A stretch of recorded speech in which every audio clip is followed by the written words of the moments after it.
Եկեք միասին բարձենք, թե ինչու է եռահանչյունը գրվում 3-5, սեքստակորդը գրվում 6 եւ կվարտ սեքստակորդը գրվում 4-6։ Ահա,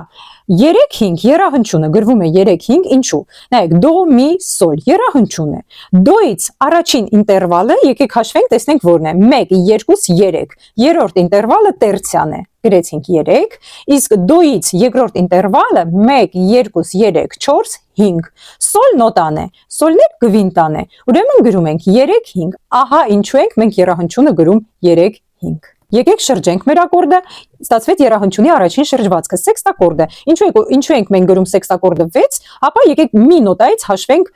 հիմքի եւ գագաթի նոտաների միջև տարածությունը։ Նայեք, 1, 2, 3, 4, 5, 6, ստացվեց 6, սեքստա ինտերվալը, հետևաբար մենք գրում ենք 6, շրջենք մեր ակորդը, ստացվեց կվարտ սեքստակորդ, կվարտ սեքստակորդը գրում ենք 4-6, ինչու, առաջին և երկրորդ նոտաների միջև տարածությունը հաշվենք, 1, 2, 3, 4, կվարտա է, մաքուր կվարտա է, 4 աստիճան կա տարածությունների մեջ, կվարտա է, հետևաբար առաջին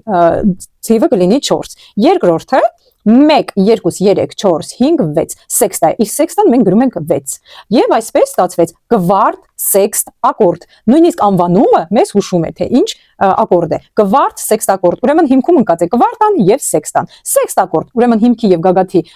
հնչյունները սեքստա ինտերվալն են կազմում, հետևաբար ակորդը կոչվում է սեքստակորդ։